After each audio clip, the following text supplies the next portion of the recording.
rulings related to Salah. The general description of the prayer that is referred to in the Quran has been explained in great detail by the scholars to the extent that their explanations filled the books of fiqh, Islamic jurisprudence. For example, they said it is not permissible to intend to stop the prayer during the middle of the Salah. So whoever intends to stop his prayer, he has actually left the prayer. And it is obligatory on him to start it from the beginning again. The scholars also stated that whoever starts the prayer intending to pray a voluntary prayer, he may not switch his intention when he is in the middle of it to make it an obligatory one. Whoever has made the intention to pray an obligatory salah alone, and then a group comes to pray it, he may switch his intention to make the prayer a voluntary one. In this case, he finishes 2 rak'at, says the taslim, and joins the group. Concerning Surah Fatiha, the scholar said that it is obligatory for the person praying to recite Surah Fatiha, even if he is following the Imam in an audible salah. This is due to the hadith that was reported on the authority of Ubadah ibn Samit, may Allah be pleased with him, who said, "We were behind the Messenger of Allah, may the peace and blessings of Allah be upon him, in the Fajr prayer, and the Prophet recited and then found some difficulty in doing so. When he finished, he asked, 'Perhaps you all recited behind your Imam?' We said, 'Yes, it is so, O Messenger of Allah.' He said, 'Do not do this except with the Fatiha, as there is no Salah without the Fatiha.'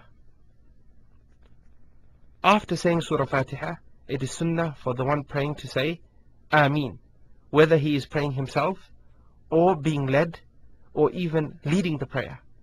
The evidence of this is in the Prophet saying, 'If the Imam says Ameen, then say Ameen, for indeed whoever's Ameen corresponds with that of the angels, their previous sins will be forgiven.' It is not enough when reciting the Quran or pronouncing the Takbir and the words of Allah's remembrance to say them just in one's heart. Indeed, it is compulsory to utter the words by at least moving the tongue and lips during the recitation. And for prostration, it has been stipulated that it has to be on 7 bones, as evidenced from the Prophet, peace and blessings be upon him, saying, 'When a servant of Allah prostrates, 7 parts prostrate with him: his face, his palms, his knees, and his 2 feet. While reciting the Tashahhud, it is a tradition of the Prophet to point his finger, meaning the index finger. This is according to the hadith reported Wa'il ibn Hujr, may Allah be pleased with him. Then he, may the peace and blessings of Allah be upon him, raised his finger, and I saw him moving it and supplicating while pointing with it. In addition, for each position of the prayer, the scholars stipulated that one has to remain still for a short while upon reaching it, otherwise the prayer would not be valid.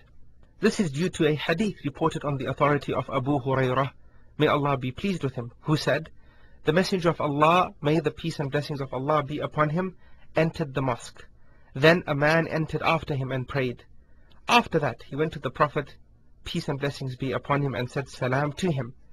Then the Messenger of Allah, may the peace and blessings of Allah be upon him, returned his salutations, and thereafter said, Go back and pray, because you have not prayed. The man returned to pray, as he had done before. He then went to the Prophet and greeted him. The Prophet, may the peace and blessings of Allah be upon him, again answered him and said, Go back and pray, because you have not prayed. When this was done 3 times, the man said, By He who sent you with the truth, I cannot do better than this. Please teach me. The Prophet, may the peace and blessings of Allah be upon him, said, When you stand for Salah, you should say Allahu Akbar. Then read from the Quran what you can, and then bow until there is serenity in your bowing. Next, rise up until you are balanced while standing, then prostrate until there is serenity in your prostration, and after that raise your head until there is serenity in your sitting. Then do these in all, meaning the remainder of your Salah.